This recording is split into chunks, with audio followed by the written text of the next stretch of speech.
La Voz del Derecho presenta Panorama Económico. Los hechos, las cifras, las medidas oficiales, el sistema cambiario, monetario y crediticio. Dirige y conduce Luis Alberto Ávila. Bienvenidos a Panorama Económico con la dirección general del doctor José Gregorio Hernández Galindo.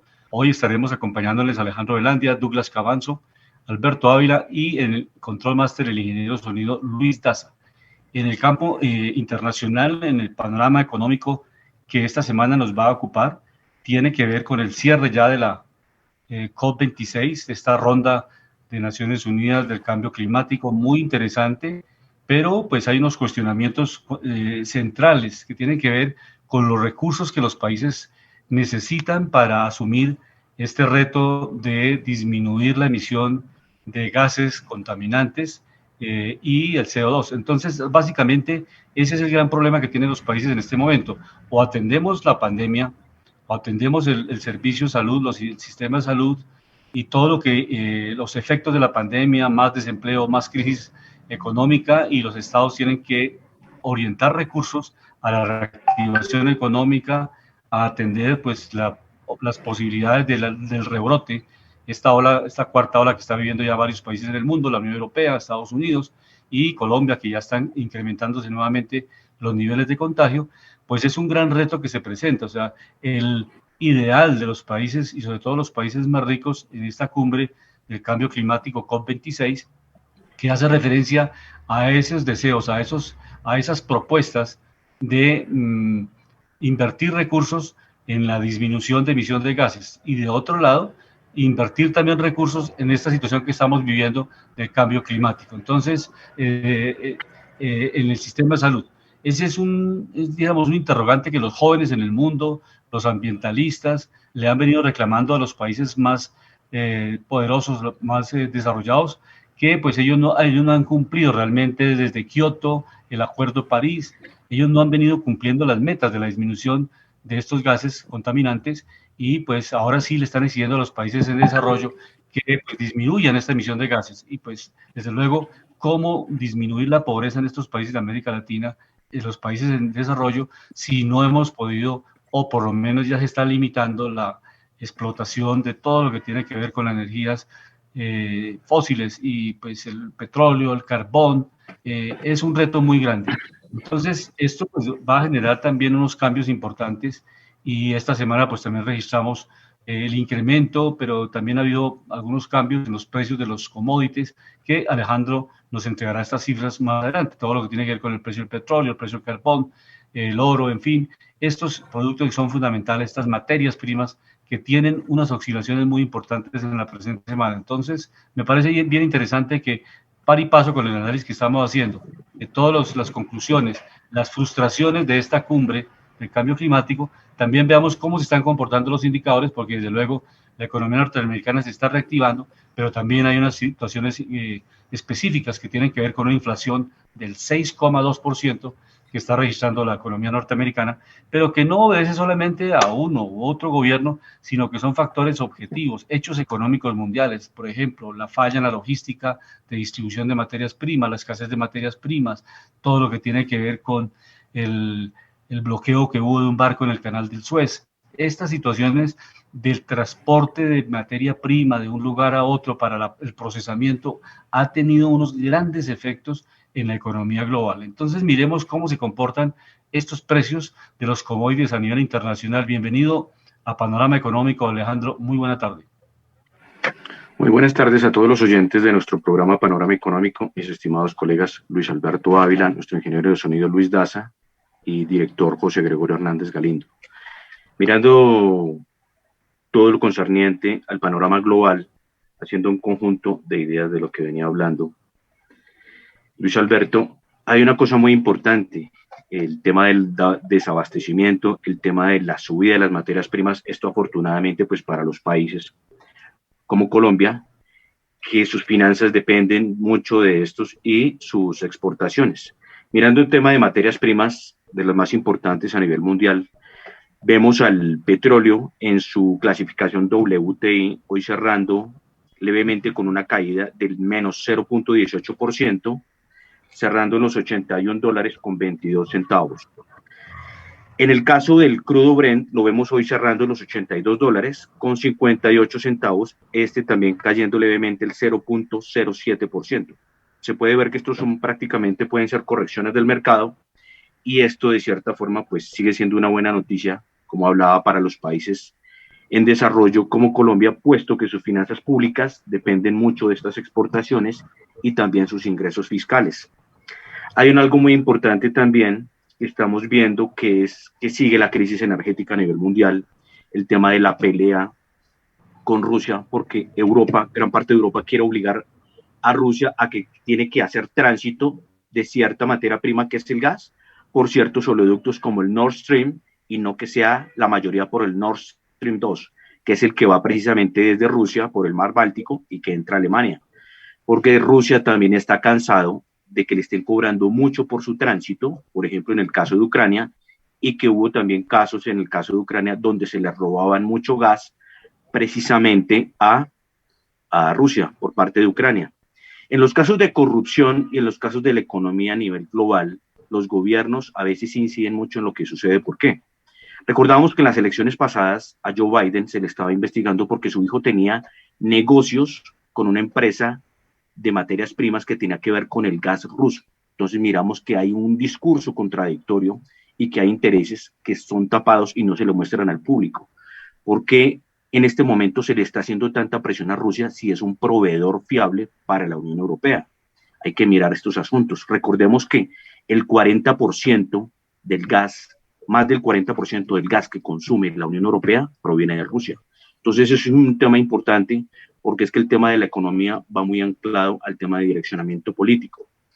Y esto también al tema de corrupción. Recordemos que en todas las partes del mundo hay corrupción. Que en unos países se ve más que otros, sí, claro, pero la corrupción es galopante y precisamente es interesante analizar y dialogar estos temas, pues para poner esto en contexto. Mirando bolsas internacionales de las más importantes del mundo, vemos a la de Estados Unidos, el New York Stock Exchange, miramos a su indicador principal, que es el Dow Jones, que agrupa las industriales. Hoy está cerrando con una caída leve del menos 0.39%, cerrando los 35.940 puntos. En el caso del Standard & Poor's 500, lo vemos cerrando en los 4.652 puntos, subiendo levemente el 0.11%, y en el caso del Nasdaq Composite, que agrupa a las tecnológicas, también lo vemos subiendo levemente el 0.30%, cerrando en los 16.033 puntos. Miramos que estos indicadores siguen haciendo máximos nuevos históricos, y esto obviamente es gracias a las políticas de bajar impuestos a las empresas que hizo el gobierno de Trump. Entonces, por eso sí es importante decirle a los oyentes y a los analistas y a los que les interesa la política y la economía, que estas políticas, por ejemplo, sí son importantes porque hacen un cambio de la economía. Hay algo muy importante que hubo esta semana, que es el tema de la aprobación de más de $1 billón para infraestructura, para mejorar infraestructuras en los Estados Unidos. Este tipo de inversiones son positivas, pero no solo para hacer obras públicas, porque he recordado que esto de hacer obras públicas es transitorio, es 1, 2, 3 años y después se acaba el dinero y toca pagar eso en deuda, ¿sí? Y eso obviamente le toca pagar al contribuyente o al sistema productivo. Entonces, una de las cosas también más importantes que estaba haciendo la administración anterior es bajar impuestos, y al bajar impuestos vuelve a las empresas más competitivas y más atractivas y más dinámicas en su ejercicio financiero. Porque recordemos que todas las empresas, aparte de buscar ciencia, tecnología y bienestar en el ser humano al que le provee sus productos, pues obviamente está buscando un ejercicio que le ayude a crecer y que sea rentable. Y para eso los márgenes precisamente tributarios son importantes. No por nada lo veníamos repitiendo en muchos programas, es un modelo, una moda que muchos países están compitiendo por tener los impuestos más bajos para atraer mucha inversión y así generar una economía de mucho desarrollo. También miramos movimientos hoy en día de activos muy importantes como las criptomonedas. Miramos el caso del Bitcoin. Recordemos que el Bitcoin durante los últimos días volvió a llegar a la capitalización de mercado por encima del $1 billón. hoy está teniendo un cierre de capitalización de mercado de 1.230.000 millones de dólares. Esta es la primera criptomoneda por más movimiento y está cerrando hoy en los 65.075 dólares y hoy cayendo el 2.30%. En el caso de Ethereum, la vemos subiendo el 2.46% y está cerrando en los 4.749 dólares. La capitalización de mercado de Ethereum es algo menor, o sea, es mucho menor, y el cierre de capitalización de mercados 563.200 millones de dólares. Prácticamente, pues entre estas dos criptomonedas, pues hacen gran parte de la economía, por ejemplo, de Sudamérica, ¿no? Muchos se están preguntando hasta dónde va a llegar esto, hasta dónde los gobiernos va a dejar que la gente invierta en esto. ¿Por qué? Porque obviamente si todo el mundo coge esto como euforia, pues obviamente esto va a traer el tema de inversión solo en cripto, que en muchos países no está regulado, pero lo más grave acá es que muchos están viendo que se puede perder la seguridad monetaria de muchos países con esto, ¿no? Entonces falta mirar hasta dónde ciertos políticos y ciertos gobiernos van a dejar crecer esto. Esa es la inquietud y es la paradoja. Mirando, por ejemplo, las tasas de reservas federales a nivel global, reservas de bancos centrales. Miramos a la Reserva Federal de Estados Unidos, que sigue estable del 0 al menos 0.25. La próxima reunión para revisión es el 15 de diciembre de este año. En el caso de Europa, recordemos que la tasa está en el 0%, Inglaterra la tiene en el 0.10, Canadá 0.25, Suiza menos 0.75, Japón menos 0.10, Rusia 7.50, es de las más altas de los países del G20, India 4%, China 3.85 y en el caso del Banco Central de Brasil 7.85%. Sí, gracias Alejandro.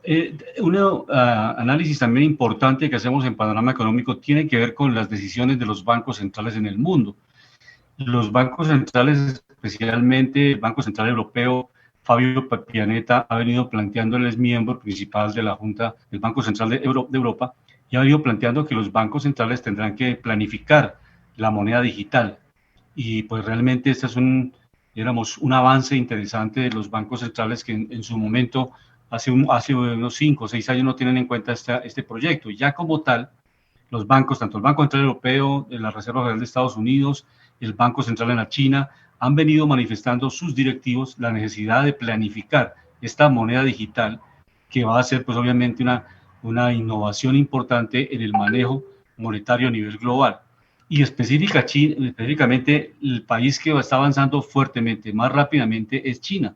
China ya realmente está avanzando muy fuerte y es de los primeros, se prevé que es de los primeros países en el mundo que va a lanzar el yuan digital.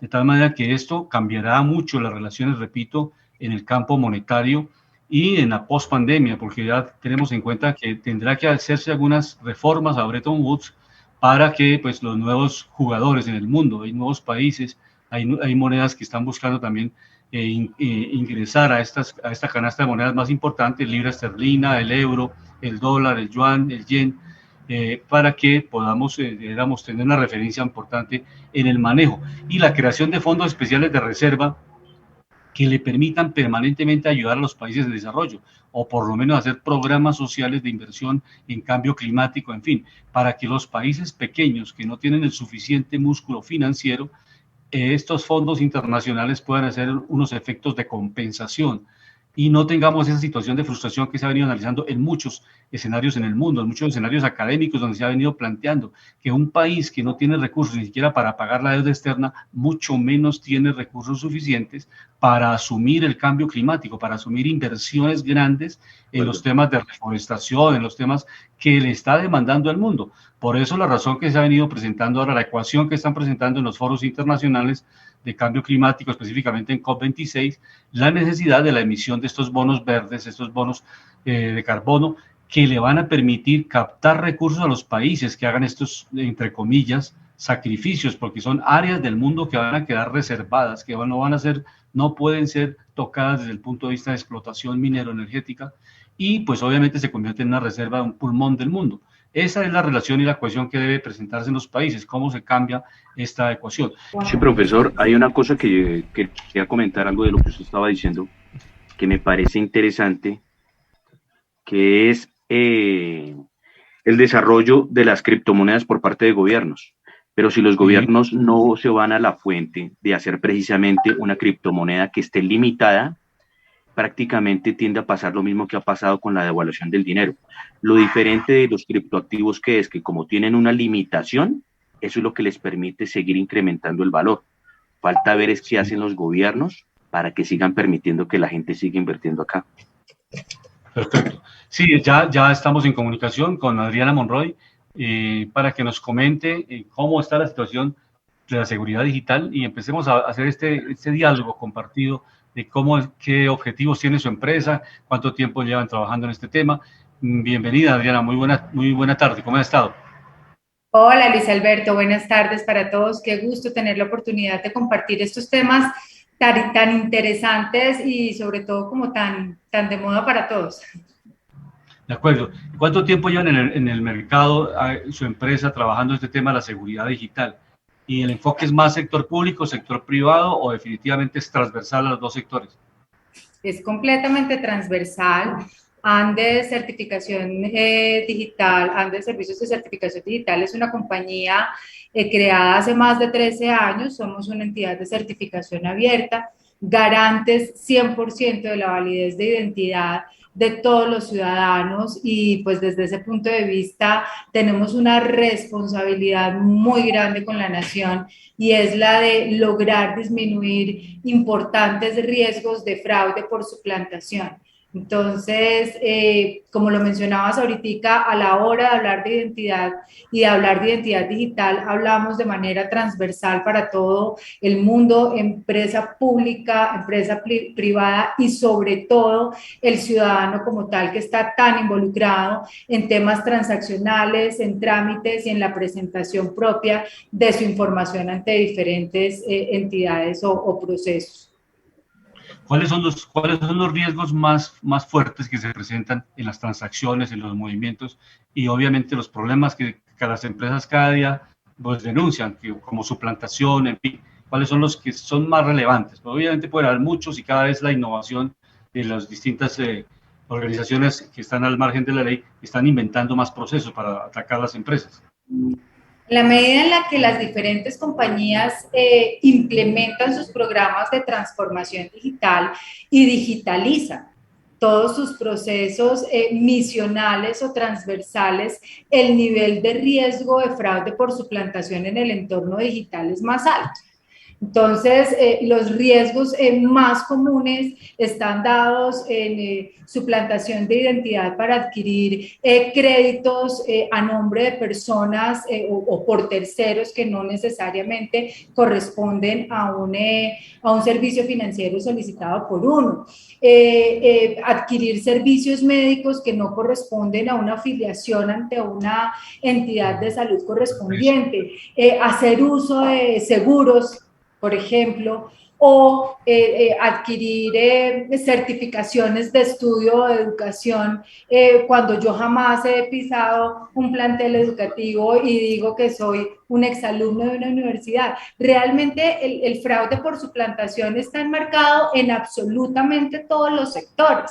Lo realmente importante es cómo como individuos y como ciudadanos logramos hacer conciencia de esos hábitos que normalmente, en los que normalmente incurrimos de manera, por decirlo, inofensiva, pero que ponen en riesgo nuestra identidad digital.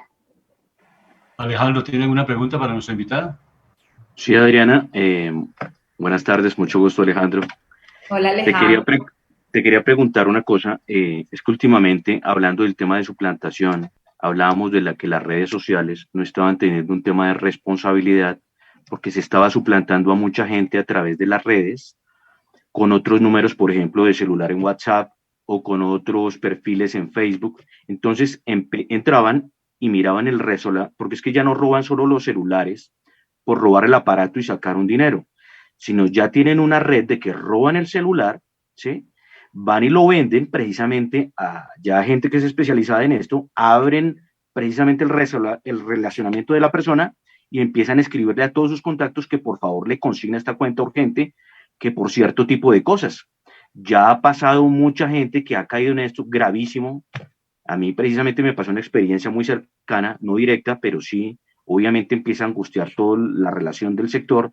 Entonces la gente ya estaba buscando precisamente hacer las cosas mano a mano, porque ya no se estaba confiando ni en los mensajes ni en las cosas, hasta a veces ni en la misma voz, porque con esto hasta pueden jugar. Entonces yo te iba a preguntar una cosa. Primero, ¿cómo es el nombre de tu empresa? ANDE, Servicio de Certificación Digital. Ya. Y la segunda es, ¿cómo hacer precisamente para que estas redes tomen responsabilidad en esto, para que esto no siga sucediendo? Esto por un lado. Y por otro lado, no sé si creo que ustedes de pronto pueden estar anclados al tema de ley como propuestas de gestión, porque en Colombia no se suben precisamente las penas para los altos delitos, para que este tipo de delitos pues obviamente bajen, ¿no? De acuerdo, entonces con respecto a la primera parte, pues sí, definitivamente la masificación de redes sociales hace que nuestra información se ponga en riesgo y en la medida en la que nos convertimos más móviles, estamos poniendo más factores de identidad expuestas a ellas. Utilizamos un celular en donde dejamos expuesta nuestra huella, en donde dejamos expuesto nuestra identidad facial, en donde dejamos expuesta nuestra identidad de voz. En muchas oportunidades, muchos tenemos aplicaciones que nos permiten guardar registros de credenciales o de claves de acceso a diferentes portales transaccionales y guardamos una muy poca proporción del cuidado que debemos tener con el acceso a esta información. Ahora, recientemente, en las primeras épocas de la pandemia, cuando surgió el tema del pico y cédula, pues era muy fácil entrar a decir, venga, yo le doy mi cédula para que usted pueda entrar al supermercado, para que puedan entrar 2 personas, pero no se dan cuenta que prácticas como estas ponen en riesgo total ese cuidado de identidad a la hora de creer que estamos haciendo un favor muy inofensivo, venga, yo le presto la cédula a otro para que en representación mía ingrese, y ahí es donde empiezan realmente los dolores de cabeza. Cuando tomamos la decisión de tomar una fotografía de nuestro documento de identidad o no somos conscientes de poner de manera oportuna un denuncio cuando se nos pierde un documento de identidad, o más aún, cuando solamente hacemos un reconocimiento de nuestro estado crediticio o de cualquier tipo de entidad a la hora de tener que acudir a ella y resulta que nos dimos cuenta que probablemente estamos bloqueados ante una central de riesgo porque otro ha hecho un proceso a nombre de uno. Frente al tema de redes sociales, ese tipo de cosas tan sencillas como cuidar nuestras contraseñas, como no divulgarlas, no tomarle fotos a nuestra firma autógrafa y ponerla en un documento y circularizarlo, hace que de manera muy sencilla estemos cuidando nuestra identidad. Desde el punto de vista normativo, jurídico y legal, hay mucha literatura en torno a esto de proteger nuestra identidad digital, pero sobre todo a cómo creamos un factor o un efecto de no repudio. Cómo nosotros como ciudadanos podemos ejecutar trámites completamente seguros y confiables en el entorno digital a partir de mecanismos seguros como una firma digital, como una firma electrónica, que guardan la proporcionalidad de seguridad en identidad digital y que le permiten tanto a las entidades como a las personas tener certeza de poder hacer un uso juicioso y válido ante cualquier proceso jurídico de la validez de identidad y sobre todo de tener certeza de que quien está detrás de ese proceso es quien dice ser. Todo lo que tiene que ver dentro del entorno digital y sobre el fraude del entorno digital es tan reciente que de una u otra forma creo que todavía están como en esa prueba y error de qué tanto castigamos el fraude digital, qué tanto nos está impactando, pero pues es que resulta que de cara a eso estamos hablando que las cifras crecen en la medida en que la digitalización sube. Entonces, cuando nosotros decimos a nivel mundial crece el fraude por suplantación en un 149% y en Colombia crece en un 243%, pues uno dice, las pérdidas por fraudes de riesgo por suplantación son supremamente altas. Entonces, sí, definitivamente, desde el punto de vista judicial, debería tener un mayor nivel de cuidado y de recelo a la hora de este tipo de delitos cibernéticos. Adriana, pero hay una cosa, como ya se habla de que, por ejemplo... Dejando un momentico para ir intercambiando opiniones en este diálogo bien interesante de Panorama Económico. Nos acompaña también el exarquero de la Selección Colombia, Óscar Córdoba. Bienvenido a Panorama Económico, Óscar. Buenas tardes. ¿Tiene el micrófono abierto, Óscar?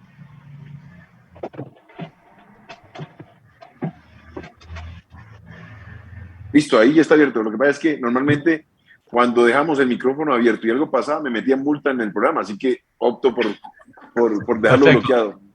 Óscar, bienvenido al programa, porque hoy queremos justamente tener empresarios, innovadores y esta experiencia con Adriana también de la seguridad digital.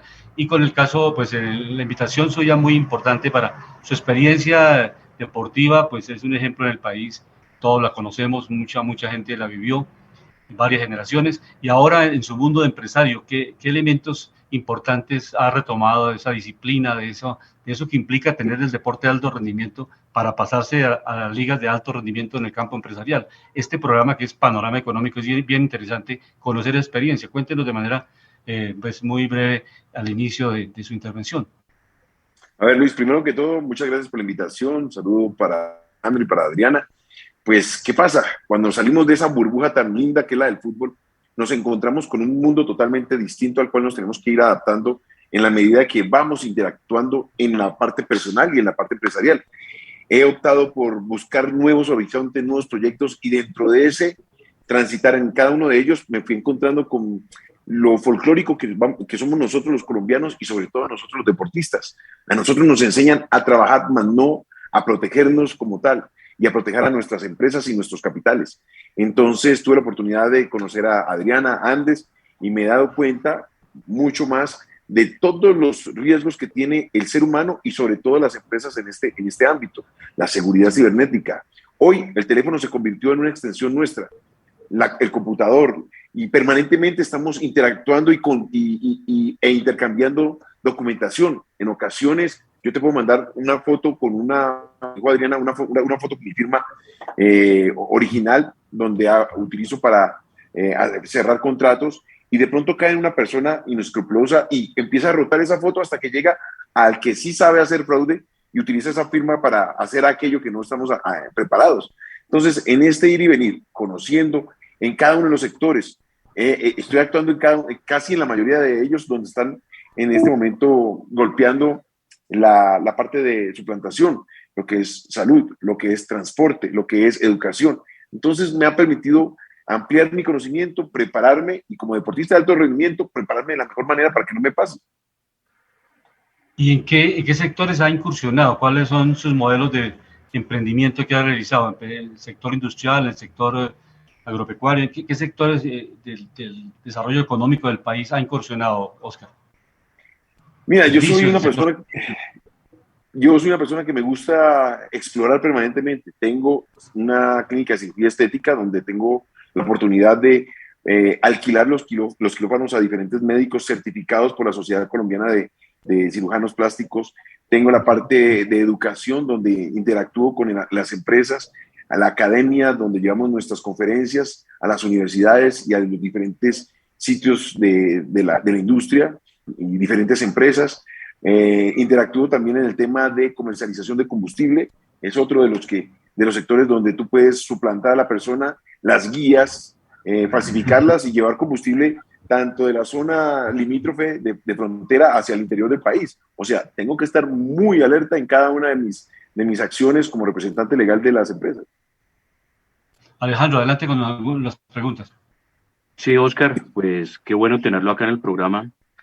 Y precisamente yo le quería hacer unas preguntas ya como coach financiero y como coach life, de pronto para que nos escuchen y para que puedas reenviar este programa a todos tus seguidores, tanto de consumo como de vida.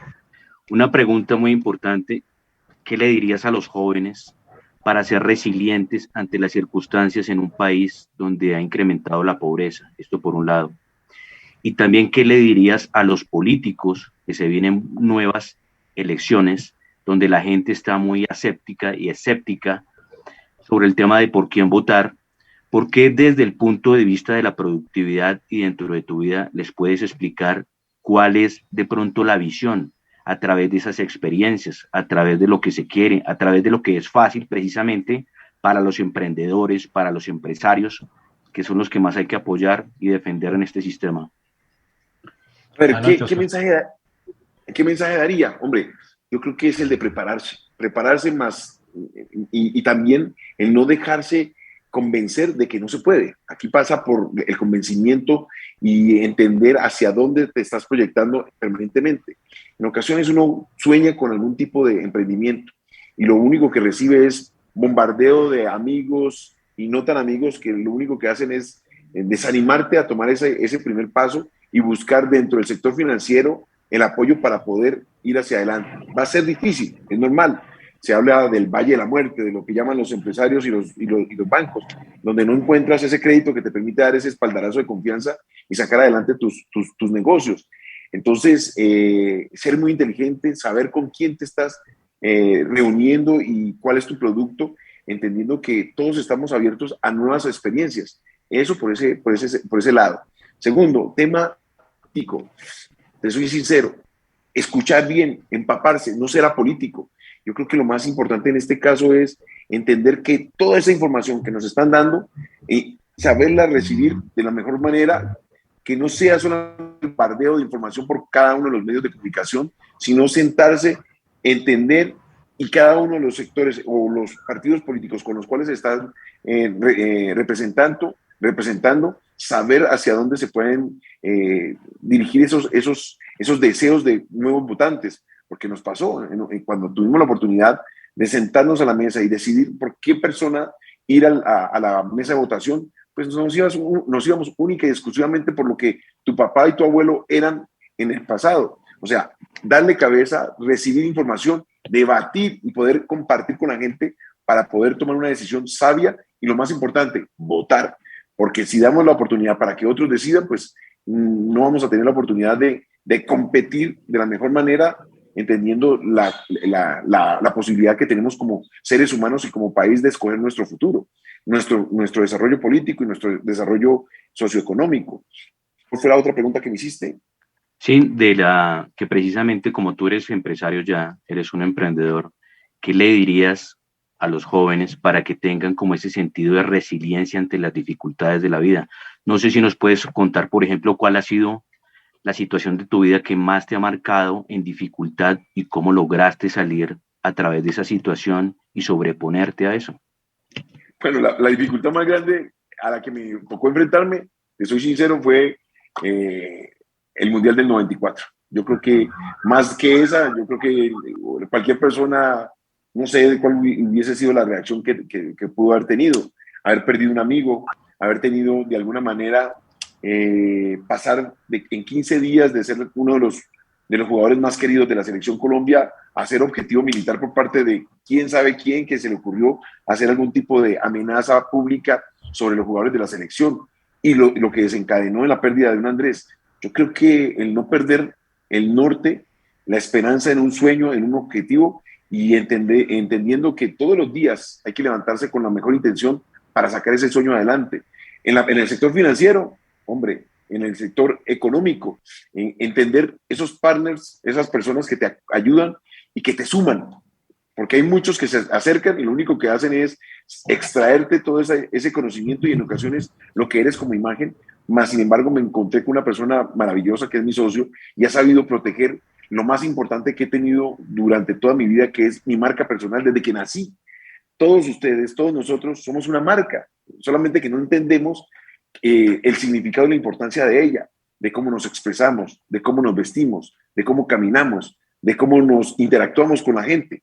Somos marca, que somos ambulantes y que tenemos la oportunidad de interactuar con un mundo. Hablando de esa marca, cuando eras obviamente una persona más famosa de lo que eres ahora, por el tema de la representación que dabas, de alegrías o tristezas, ¿cómo lograbas sobreponerte cuando hacías algo que de pronto no era gusto de la gente o que no marcaba el resultado, y cómo lograbas sobreponerte a eso, de dónde sacabas esa energía para poder salirle adelante a esto. Voy a dar un ejemplo muy específico. Por ejemplo, muchos critican a James y no le dan sino mucho palo y palo y palo, pero hay que recordar que él nos dio grandes glorias en el Mundial precisamente del 2014. Fue el goleador del Mundial, hizo el gol más bonito del Mundial. Mas, sin embargo, acá yo no sé en Colombia por qué existe de darle palo a los héroes, a los que nos representan, a los que nos sacan bien como si nos debieran algo, cuando nosotros les debemos a ellos algo. ¿Sabes qué pasa? Te voy a ser sincero, y es que cuando nosotros decidimos ser futbolistas, lo hacemos con la intención de divertirnos en el terreno de juego, de expresarnos dentro de nuestro arte, que es jugar al fútbol. Lo que pasa es que no sabemos que hay una responsabilidad que viene adherida a ser bueno dentro de lo que tú haces.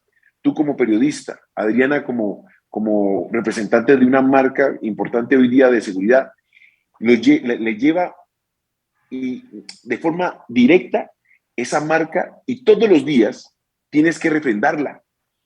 Tú no puedes quedarte en el pasado. Yo fui el arquero del 5-0 y al año era el peor arquero del mundo para Colombia y estaba amenazado. ¿Me entiendes? Entonces tú lo que tienes que es prepararte entendiendo que hay muchos ojos encima de ti. Mira, yo doy un ejemplo y me parece que viene de pronto a lo que te estoy contando. Cuando yo llego a Buenos Aires, juego en Boca, me convierto en el arquero de Boca, y un día cambié de barrio. El segundo, tercer día de mi casa, era una casa muy bonita que tenía un patio que daba a mis vecinos, y de pronto abro la puerta y abro los brazos como a respirar, y me encuentro con dos niños que están peleando a ser Oscar Córdoba. Yo era el arquero de un colombiano, un morenito que vivía en Cali, y de pronto me convertí en el arquero de Boca Juniors, uno de los equipos más grandes de Sudamérica y de Argentina. Entonces los peladitos decían, no, yo soy Córdoba, no, boludo, yo soy Córdoba. Cuando yo miré eso y dije, no, yo soy Córdoba, pero yo tengo que estar a la altura de esa responsabilidad que le estoy entregando a esos niños, porque ellos quieren ser como yo.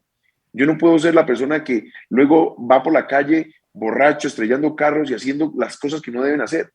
Y aquí en Colombia, muchos de mis compañeros y muchos de nosotros le robamos, literal, le robamos a la guerrilla y a las malas, digamos, a los malos sectores del país, mucha gente, porque muchos quisieron ser David Ospina, Freddy Rincón, Pío Valderrama. Entonces, pues bueno, lo siento, papá, tú tienes una marca país que tienes que representar y tienes que estar a la altura. Y James de pronto ha perdido ese norte sin quererlo. Y yo soy uno de los que espero que él sea el mejor. Porque si yo veo a un Cristiano Ronaldo que es el mejor, a un Messi que es el mejor, ¿por qué nosotros como colombianos no podemos tener uno de los mejores en el mundo? Solamente porque lo hizo bien en el Mundial. No, todos los santos días yo quiero que él sea el mejor, pero soy yo. No sé qué es lo que él quiere para su vida y para nuestro país. Necesitamos héroes buenos, o queremos vernos representados en un Pablo Escobar, en un restaurante en Qatar, y la gente llena un restaurante porque es el restaurante de Pablo Escobar. No, necesitamos el restaurante de James Rodríguez y que todo el mundo se mate para ir a comer las hamburguesas de James Rodríguez. Entonces, tienes que estar a la altura de tu responsabilidad. Adriana, volviendo con el tema de la seguridad digital, ¿qué elementos importantes se están planeando en esta pospandemia? O sea, la pandemia ha profundizado la crisis social en el mundo, no solamente en Colombia, en todas las partes del mundo. Hay más pobreza, hay más economía al rebusque, la gente desesperada, pues obviamente cae en muchas situaciones de riesgo. ¿Qué elementos y qué nuevos procedimientos están implementando ustedes para fortalecer la seguridad digital en todos los campos, como dice Oscar, en el campo deportivo, en el campo industrial, en los servicios financieros, para que todos los factores económicos no corramos el riesgo? Todos estamos expuestos a los riesgos.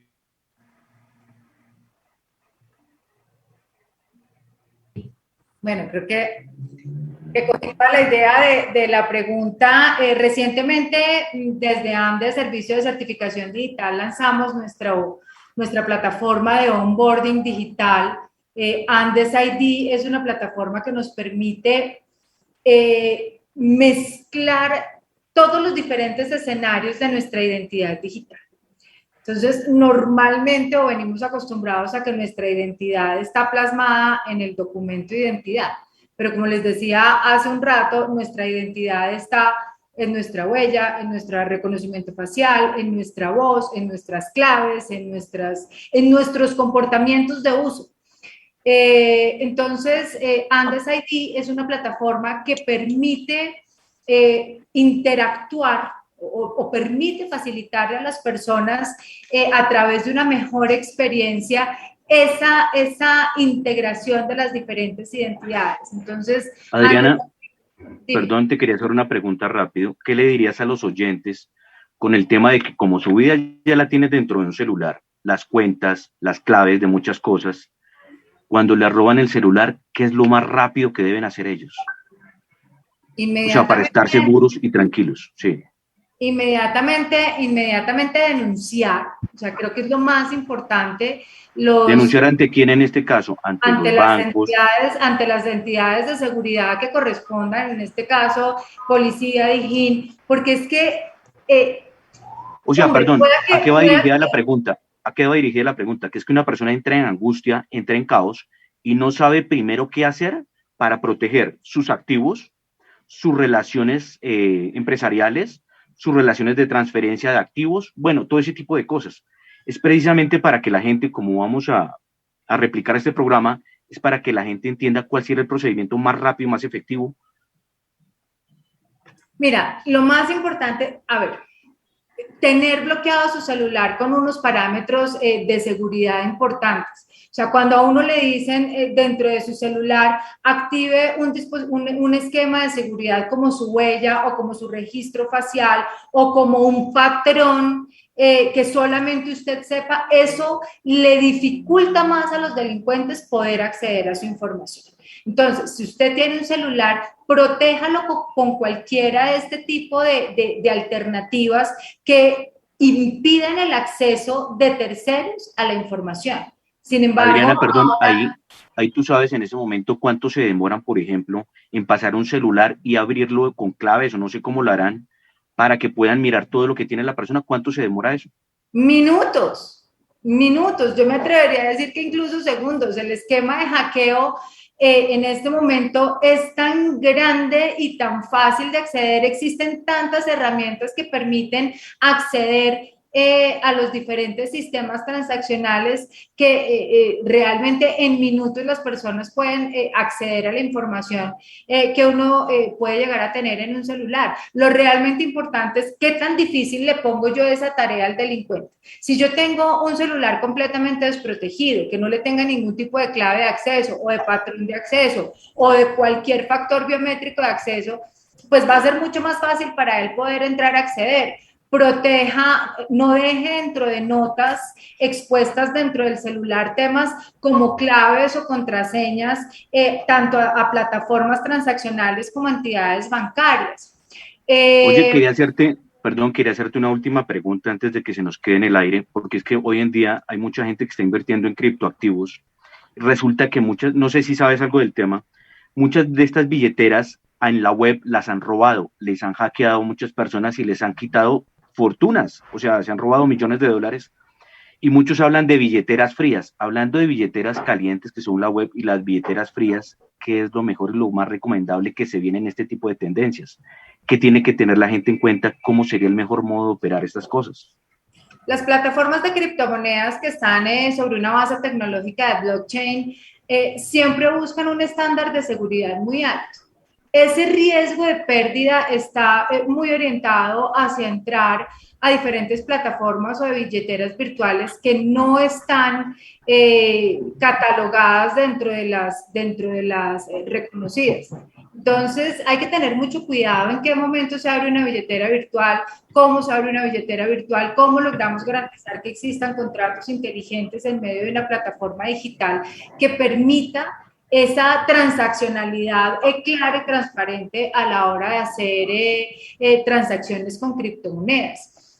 Realmente cada vez más esta es una tecnología que se vuelca mucho a brindar mucha más seguridad, por eso se ha masificado tanto a nivel mundial, pero siempre por debajo está la informalidad y el que no conoce, o más bien el que no se informa muy bien de a qué tipo de plataformas acceder o qué tipo de billeteras crear, pues es el que cae en ese riesgo de pérdida de sus recursos. Y Acá para lo cerrar más seguro. este panorama económico, perdón Alejandro, vamos ya cerrando el programa Panorama Económico, pero ya hace la pregunta puntual, Alejandro. Yo quería comentarle Sí, acá, pues, a Oscar, indudablemente el marcador para esta noche, porque hoy vamos a jugar con Brasil, estamos de visitantes, no es nada fácil. ¿Qué seguridad digital vamos a tener en el marcador, Oscar? ¿Vamos a tener un empate o vamos a Hay que ganar? cubrir el Muy arco, hay que difícil cubrir el arco. Tenemos el Landes ID, así que tenemos a Ospina en el arco, reconocimiento facial, reconocimiento de voz con un Reinaldo Rueda que esté entregando la información correcta en el momento correcto a cada uno de los muchachos.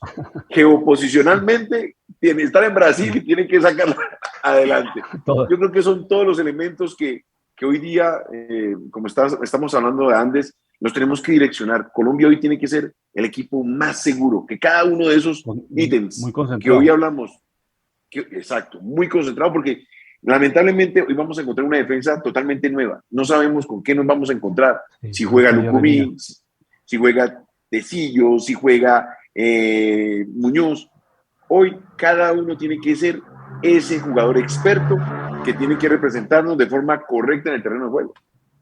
Y un tema bien interesante que es la seguridad en los estadios de Colombia, porque prácticamente cómo lograr mejorar la taquilla, que es parte de los ingresos de los equipos, cuando tenemos tanta violencia, cómo romper ese ciclo. Yo sé que se ha hecho mucho esfuerzo, los gobiernos de los municipios, las alcaldías, las mismas equipos deportivos, las empresas como tal, para bajar ese nivel de violencia, porque la familia no va al estadio porque se está exponiendo a que le puedan matar a un hijo o que tenga un accidente.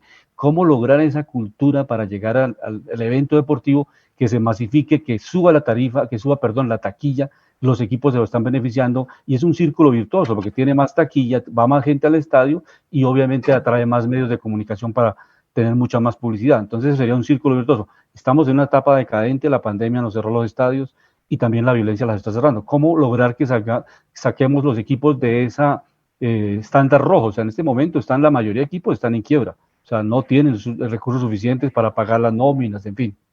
¿Cómo podemos salir en ese círculo vicioso económico tan descendente? Mira, si a mí me vienes y me preguntas, yo creo que parte de casa. A mí, siempre lo he dicho, yo no mando a mi hijo a que lo eduque, yo solamente lo mando para que se eduque desde la parte académica. En mi casa, yo le enseño a dar gracias, a respetar, a querer a la gente, a querer el país donde estás viviendo. Me he encontrado una cantidad de vándalos que lo único que hacen es ir a los estadios y por la calle, lo único que hace es, en nombre de Colombia, hacer cosas perversas. Eso en un principio. Segundo, estamos hablando del tema biométrico. Los estadios tienen que estar a la altura de la tecnología que hoy día estamos viviendo. Los países, exacto, los países, el gobierno, como los estadios son del gobierno, tienen que hacer un esfuerzo para que aquellos que entran al estadio sean personas que no tengan ningún tipo de problema de violencia. Antecedentes. Ante la justicia, exactamente. Y lo otro es, nosotros como parte importante de lo que es el fútbol como tal, ayudar a que esa violencia desaparezca, denunciándola, más no mostrándola para que estos bandidos se sientan reconocidos socialmente, porque para ellos es sentirse en la gloria. Me vieron en televisión. No, papito, usted no tiene por qué salir en televisión. Usted va al hueco y los que tienen que estar en la cancha son los que tienen que aparecer en la televisión. Eso es lo más importante, que entendamos a quienes tenemos que reconocer verdaderamente. Y al final del ejercicio, justicia. Si no fortalecemos nuestros modelos de justicia y castigamos a aquellos que hacen daño, pues esto va a ser una recocha para todo el mundo. Gracias, Oscar, y gracias, Adriana, por este diálogo que hemos tenido en la seguridad digital. Y para los estadios también podemos implementar más medidas de seguridad, Adriana. Claro que sí. Hace parte de las iniciativas de ciudades inteligentes, que este es uno de los temas que está muy en trabajo y en transformación digital. Cuando nosotros hablamos de ciudades inteligentes, estamos hablando de eso, de poder acceder a servicios públicos de una manera mucho más tranquila, mucho más digital, es lo que decía ahorita Oscar, que yo pueda entrar a un estadio a partir de un reconocimiento facial, yo pueda saber quién está entrando al estadio y si algo llega a pasar, pues cómo puedo hacerle todo un proceso de trazabilidad, que yo pueda seguir utilizando mi biometría dactilar, ahorita que tenemos todo el tema de lanzamiento de cédula digital, cómo todos nuestros procesos van a girar en torno a ese nuevo esquema y a ese nuevo ecosistema digital. Entonces, una pregunta, Adriana, hablando precisamente sobre la seguridad de los celulares, ¿no sería interesante, por ejemplo, crear algún dispositivo de disparar algo que contamine el sistema apenas se roben un celular para que no lo puedan revender? Ya existe. Un bloqueo automático de la información. Claro. Sí, o sea, que el sistema se dañe y que la información se bloquee y todo se borre. Ya existen, o sea, frente a diferentes aplicaciones que apunten a combatir el ciberataque, hay muchísimas desarrolladas y creadas para ella. Lo realmente importante es qué tan conscientes somos nosotros de tenerlas, de implementarlas, de saberlas usar y de sobre todo, en lo básico, poder cuidar nuestra identidad digital. Pero muchas alternativas se han venido creando en beneficio y en torno a poder seguir luchando en contra de aquellos que le quieren meter el gol al fraude, por supuesto. No hablemos de goles, no hablemos de goles. Oscar, muchas gracias, Oscar. Muy amable por haber estado en Panorama Económico, acá en La Voz del Derecho, que dirige el exmagistrado José Gregorio Hernández. Muy amable, Oscar. Y esperamos que no sea la última oportunidad, sino que sigamos compartiendo. No, ustedes por la invitación. Hoy que Colombia sea el más experto en seguridad, no solamente cibernética, sino deportiva, futbolística, futbolera. Y que nos dé una alegría, porque el país goza cuando Colombia hace las cosas bien en la cancha. Y hay una cosa que yo también quería compartir con Oscar, que es muy importante y que bueno de verdad tenerlo acá, que es hacer sinergia en una cosa que es, así como tú fuiste un héroe de nosotros, o todavía lo eres porque sigues con vida y sigues en la lucha de la vida, qué bueno es hacer la invitación a cuidar nuestros héroes. ¿A qué voy con esto? En cambio de nosotros dañarlos o criticarlos, ir precisamente a mirar a cómo los ayudamos, cómo necesitan espaldarazo, porque somos seres humanos. Tenemos, mire, todos los seres humanos tenemos virtudes y tenemos defectos. Eso hace parte de la integralidad del ser. Y lo bonito que es fortalecer al ser humano, precisamente lo que hacen con los héroes en otros países, ¿sí? Los levantan, los quieren, los ayudan, los cuidan, los miman, porque lo que tú decías, son referentes. Entonces, qué bueno hoy que juega la selección y qué bueno hoy que de verdad vuelve un héroe para nosotros como lo es James. Y que ojalá le demos un espaldarazo y que él sienta que tiene el amor, el cariño y la gratitud de todos los colombianos. Oye, y Adriana, sí. Te voy a decir una cosa. Gusto poderlos tener acá. Se te apagó el audio. Sí, no lo estamos escuchando, Alejandro. Sí, que pueda hacer la gente, por ejemplo, para una próxima ocasión, en el momento de que entren en crisis, saber cómo bloquean un celular y bloquear su información y que ojalá hasta no se la puedan robar. De lo que hablábamos, o sea, esos sistemas que tú me dices que ya contaminan el celular y pueden proteger a la persona. Perfecto. Sí, Adriana. Es que no escuché mucho, no entendí muy bien. Alejandro sigue muy preocupado por el bloqueo que sea muy automático, o sea que inmediatamente el celular desaparece, el dueño lo pierde, esa información automáticamente quede bloqueada, que no lo pueda utilizar otra persona, que es el mayor riesgo.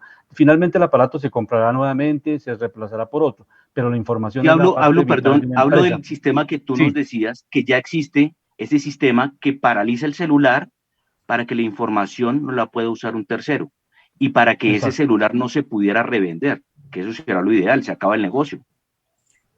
Perfecto. Sigue, Leandro. Todas las empresas de comunicaciones y propias de celulares tienen incluso inmersas dentro de sus tecnologías aplicaciones que permiten ese tipo de restricciones. Lo importante es que cada uno tenga un total conocimiento de qué tipo de equipo y qué tipo de aplicación pueden llegar a acceder.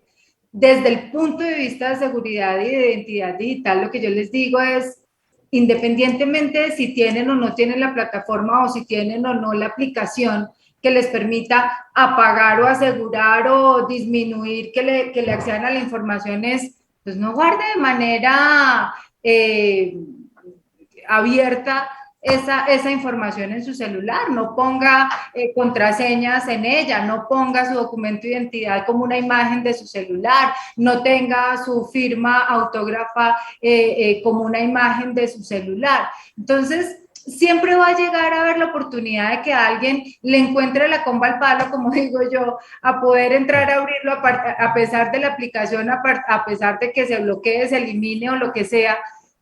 Lo que realmente es importante es que usted como usuario de su información y de su movilidad tenga completamente claro qué puede guardar y qué no en ella. Bueno, Oscar, ¿nos iba a comentar algo en 30 segundos, Oscar, finalmente? En 30 segundos. Mira, en ocasiones pasa que el ser humano se vuelve soberbio y no escucha. Si tú no estás abierto a escuchar, a recibir información, al apoyo, por más que tú quieras decir y hablar, vas a chocar contra una barrera.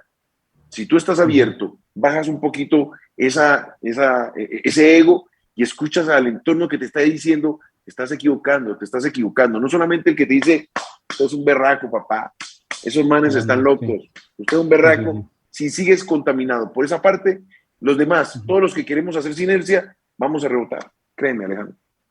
¿Qué frase le dirías, Oscar, hablando de eso, qué frase le dirías de apoyo a James Rodríguez, hablando de eso? Él es Colombia. Él es el ídolo de muchos niños, de muchos jóvenes y de muchos mayores. Sí. Él tiene que ser el mejor de Colombia cuando sale a la cancha y fuera de la cancha. Es lo único que yo te puedo decir. Necesitamos ese tipo de héroes. Y ojalá se recupere pronto, porque es muy difícil con la contusión que tuvo en la espalda que pueda jugar los 90 minutos. Es muy difícil que juegue en el partido hoy. Llegamos al final de Panorama Económico. Lamentablemente el tiempo se nos acotó, y con la dirección general del doctor José Gregorio Hernández Galindo, Alejandro Velandia, en el control máster del ingeniero de sonido Luis Daza, hoy gratamente acompañados por Adriana Monroy y por Oscar Cordero. Hasta pronto. Muy buena tarde para ustedes. La Voz del Derecho presentó Panorama Económico. Los hechos, las cifras, las medidas oficiales, el sistema cambiario, monetario y crediticio, la agricultura, la industria, en La Voz del Derecho.